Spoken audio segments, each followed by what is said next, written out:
बिस्मिल्लाहिर्रहमानिर्रहीम, अस्सलाम वालेकुम नाज़रीन कराम। मैं हूं मखदूम शहाबुद्दीन और आप देख रहे हैं मेरा फेसबुक और यूट्यूब चैनल। उम्मीद करता हूं आप सब लोग बखैर वाफियत होंगे और जहां भी होंगे अपने अहले खाना समेत खुश भी होंगे और महफूज भी। नाज़रीन कराम, इंसाफ का नया तराजू आ चुका है। रात गए काबीना का हंगामी इजलास और फिर पार्लियामेंट का अहम तरीन इजलास बुलाया गया है। आज पार्लिमान की जानिब से सुप्रीम कोर्ट के चीफ जस्टिस के पर काटने का आखिरी हरबा और आखिरी वार जो है वो भी कर दिया गया है और रातों रात बिल को मंजूर कर लिया गया है। इस सब के अंदर जस्टिस काजी फाइज ईसा को भी इख्तियारात मिल चुके हैं और अगर ये कहा जाए कि जिस इंसाफ के तराजू की मरियम नवाज बात करती आई हैं, जिस इंसाफ के तराजू के हवाले से वो एक मौक़िफ़ अपनाती आई हैं कि इस इंसाफ के तराजू के दोनों पलड़े बराबर होने चाहिए, अब वो इंसाफ का तराजू ही रिप्लेस कर दिया गया है और अब एक नया इंसाफ का तराजू लाया गया है। इस सब के अंदर क्या मामलात हैं और किस तरह से ये पूरी की पूरी सूरत हाल ये इनके अपने गले भी पड़ सकती है और जिनके हक में ये पूरे का पूरा सिनेरियो सजाने की कोशिश की गई है और ये बिल जिन लोगों को फायदा देने के लिए है, कहीं ये तो नहीं कि उनके साथ भी हाथ हो गया हो। इस हवाले से भी बड़ी इंपॉर्टेंट डेवलपमेंट्स हैं जो मैंने आपके सामने रखनी है। इस वक्त खुलकर हमले शुरू हो चुके हैं। मरियम नवाज ने कह दिया कि पहले तो अब फैसला होगा कि ये 3-2 का डिसीजन था या 4-3 का, उसके बाद जाकर कोई और चीज होगी, फिर इलेक्शन होंगे, उससे पहले तो हम इलेक्शन कराने से रहे। वजीर आजम पाकिस्तान शहबाज शरीफ पार्लियामेंट में खड़े होकर कहते हैं कि मुकन्ना और अदलिया जो है इस वक्त जिस तरह के मामलात चल रहे हैं, आइन और कानून के साथ खिलवाड़ हो रहा है। इस वक्त रेड लाइंस हैं हर इदारे की और वो रेड लाइंस क्रॉस हो रही हैं, सब अपने अपने दायरा इख्तियार से बाहर निकल रहे हैं। वहीं दूसरी जानिब आपका वजीर कानून भी मैदान में आता है और इन्होंने कहा है कि मुल्क में आईनी बहरान है और ना ही कानूनी, सिर्फ रवैयों का बहरान है, जबकि जवाबदीदी इख्तियार के खिलाफ सुप्रीम कोर्ट के अंदर से ही आवाज आ गई। मीडिया से गुफ्तगू में आजम नज़ीर तारड़ का कहना था कि वजीर आजम से मुलाकात हुई, मुशावरत का दूसरा दौर भी होगा, काबीना के इजलास में अहम तरीन सूरत हाल पर गुफ्तगू होगी। ऐसे हालात में इज्तमाई दानिश के साथ आगे बढ़ने की ज़रूरत होती है। अदलिया और पार्लिमान का अपना अपना किरदार है, कुछ काम पार्लियामेंट ने करने हैं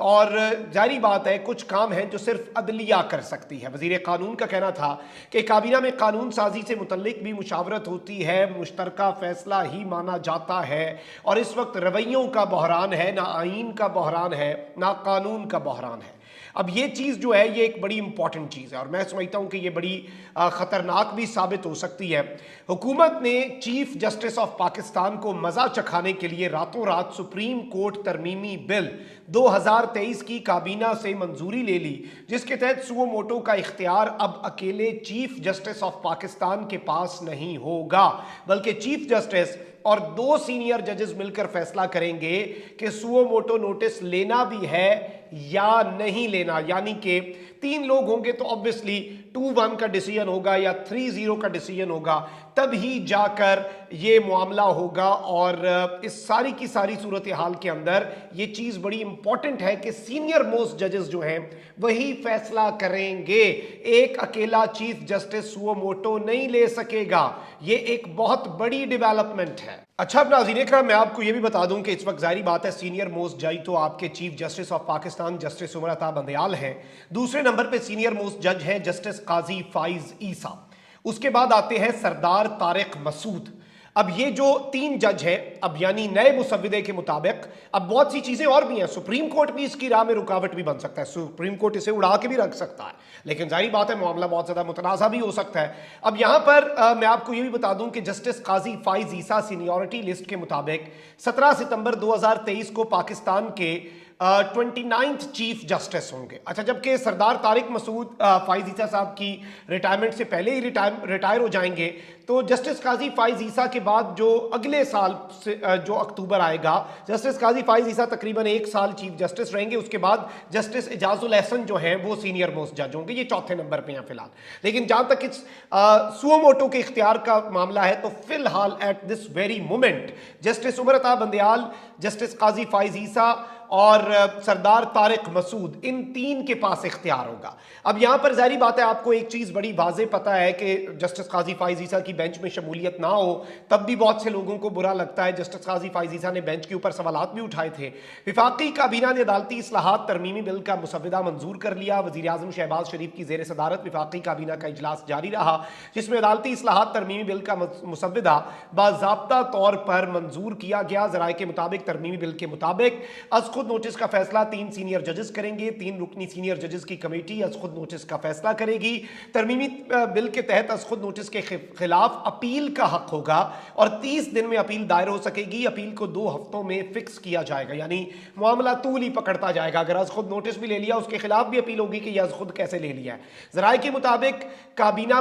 से मंजूर करदा तरमीमी बिल कौमी असम्बली में पेश किया जाएगा। मुजवजा बिल आज ऐवान आज कायमा कमेटी कानून और इंसाफ को भेज देगा। कौमी असम्बली जो है उस सब के अंदर बताया जा रहा है कि सारे जितने लोग हैं वो सदारत करेंगे और जो आपकी एक कायमा कमेटी होती है कानून और इंसाफ की, और ये मंजूर बिल करके ऐवान जो है उसमें रिपोर्ट देती है और अदालती इस्लाहात तरमीम बिल की हतमी मंजूरी दी जाती है। फिर मुजवजा बिल जो है वो सेनेट के अंदर मंजूरी के लिए पेश किया जाएगा। अब यहाँ पर एक बड़ा आम सवाल है कि इस्लामी जमहूरिया पाकिस्तान की पार्लियामेंट का इजलास माह रमज़ानुल मुबारक में ऐन नमाज इशा और नमाज तरावी के वक्त इसलिए शुरू हो चुका है कि चोरों, डाकुओं और लुटेरों को बचाने के लिए और चीफ जस्टिस ऑफ पाकिस्तान को मजा चखाने के लिए, इसके अलावा और कुछ नहीं है। इनके अपने साफी चीफ जस्टिस को पैगाम दे रहे हैं ट्वीट्स के अंदर कि हुण आराम है, हुण ठंड है, थानू इमरान खान या आइन की बहाली वास्ते तुसी कदम चुक रहे थे, अब आपको अपनी पड़ गई है, आपके पर काटे जाएंगे, आपको कंटेन किया जाएगा। ये आपके मुल्क के अंदर चल रहा है। और जाहिर बात है कि इस वक्त देखते ये हैं कि कानून साजी के लिए जो अफरा तफरी मचाई गई है, अभी तक तो नाज़रीन कराम ये सारी की सारी वो चीज़ें हैं जो इंपॉर्टेंट है। यहाँ पर एक और नुकता ये भी आ रहा है कि इतलात ये भी है कि ऑनरेबल सुप्रीम कोर्ट जो है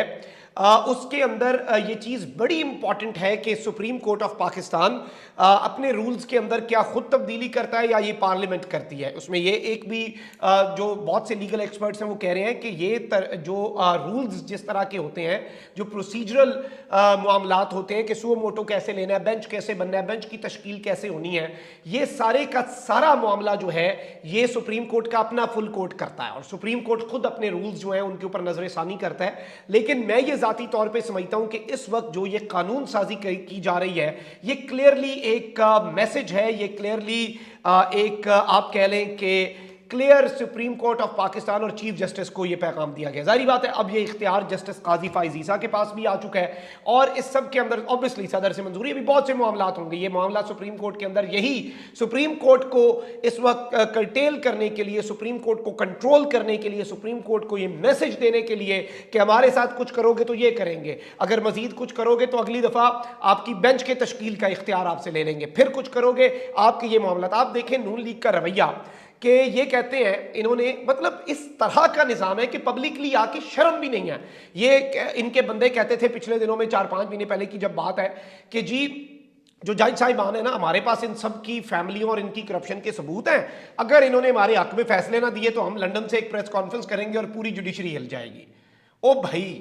आप कह रहे हैं कि हमारे खिलाफ फैसले ना दो तो तुम्हारी करप्शन वेरी गुड, ओ होंगे करप्ट, लेकिन बताओ ना कौम को, अगर इतने तुम लोग कौम का एहसास करने वाले हो। नहीं है, ये सिर्फ ब्लैकमेलर तबका है, ये सिर्फ और सिर्फ मफाद परस्त टोला है और ये अपने मफादात का तहफ़्फ़ुज़ करता है। लेकिन अब यहां पर बहुत से लोग एक और बड़ा आम सवाल उठा रहे हैं। जस्टिस उमर अता बंदियाल के तो कुछ महीने रह गए हैं और चीफ जस्टिस जो हैं मौजूदा, जाहिर बात है उसके बाद अगले जो आ रहे हैं, कहीं ये बड़ी गेम तो नहीं हो गई, कहीं ये जस्टिस काजी फाइज ईसा जिनके खिलाफ इमरान खान साहब ये बात कर चुके हैं कि जो रेफरेंस भी आया था वो रेफरेंस ताकतवरों के कहने पर आया था, ताकतवरों को उनसे मसला था और उनके चीफ जस्टिस बनने से वो खाइफ थे। तो इसके अंदर एक और बहुत बड़ा क्वेश्चन मार्क है कि कहीं ये वापस उल्टा अपने गले ही तो नहीं पड़ जाएगा। इसमें बहुत से लोग ये सवाल भी उठा रहे हैं कि जस्टिस काजी फाइज ईसा के साथ तो हाथ नहीं हो गया जस्टिस उमर अता बंदियाल के साथ हाथ करते करते, या फिर इन्होंने ये तो नहीं कर दिया कि एक तीर से दो शिकार कर दिए हो। जस्टिस उमर अता बंदियाल जो मौजूदा चीफ जस्टिस है उन्हें भी एक ट्रेलर दे दिया गया हो, जबकि जो आने वाले चीफ जस्टिस हैं जिन्होंने सितंबर के अंदर चीफ जस्टिस बन जाना है, जस्टिस काजी फाइज ईसा, उनके आने से पहले ही उनके इख्तियारात के ऊपर भी कि उन्हें भी एक मैसेज कम्युनिकेट कर दिया जाए और वो भी आकर अपनी मर्जी से सवाबदीदी इख्तियार जो है उसका इस्तेमाल सवाल ना कर सकें। अब ऑब्वियसली ये ऐसे ही है, मैं बार बार ये बात करता आया हूं, इसकी मिसाल ऐसे ही है, ये जो सवाबदीदी इख्तियार भी होता है, जैसे चीफ के पास कोर कमांडर्स या वजीर आजम के पास अपनी कैबिनेट के मेंबर्स लगाने का, या वजीर आला के पास अपनी जो सूबाई काबीना होती है उसे लगाने का इख्तियार होता है, जो मुकम्मल तौर पर कोई आंसरेबल नहीं होता, कि वो अपनी मर्जी से, अपने हिसाब से, अपनी दानिश में सीनियर मोस्ट होने के बुनियाद पे, चीफ जस्टिस होने की बुनियाद पे, chief of the army staff होने की बुनियाद पे, या chief executive of the country, prime minister होने की बुनियाद पे, जो उसे बेहतर लगता है वो अपनी टीम को उस हिसाब से लेकर चलता है। जाहिर बात है कि this is something very big, और मैं ये समझता हूं कि इस सारे के सारे मामले के अंदर कुछ ऐसे नुकात भी हैं जिन्हें समझना है, और इसमें जो इंपॉर्टेंट चीज है वो ये है कि मरियम नवाज हमेशा से इंसाफ के तराजू के ऊपर, मौजूदा चीफ जस्टिस के ऊपर उन्होंने बेंच फिक्सिंग का इल्जाम लगाया, फिर उन्होंने कहा कि पहले इंसाफ के तराजू के पलड़े बराबर होंगे, आज फिर इन्होंने नया इंसाफ का तराजू, अब इनके अपने हामी पता है क्या कह रहे हैं, कह रहे हैं कि जी बेहतरीन काम हो गया, आज की पीटीआई को हराने के लिए 90 वाली नून लीग वापस आ चुकी है, यही उसका मुकाबला कर सकती है। भाई आप तो अदलिया पे चढ़ दौड़े हैं, आप तो पीटीआई पे नहीं चढ़ दौड़े, अवाम ने तो उस मामले में आपको कुछ करने नहीं देना, और ये सिर्फ और सिर्फ वही रविश, और आप देखें कि ये वो नाम निहाद साफ़ी हैं, मरियम के वजीफ़ा खोर, और मरियम के ये जारी बात है कि जो उनके ये तबका बलामतिया के मुबैना साफ़ी, ये क्या कह रहे हैं कि जी अब बेहतरीन खेल होगा, अब ये होगा, यानी इस मुल्क के अंदर आइन और कानून की धज्जियां, इस मुल्क के अंदर ऑनरेबल चीफ जस्टिस जो हैं उनके ऊपर क्लियर, मैं समझता हूँ अदालती इस्लाहात होनी चाहिए। मैं चले इस बात पे भी इत्तफाक करने के लिए तैयार हूँ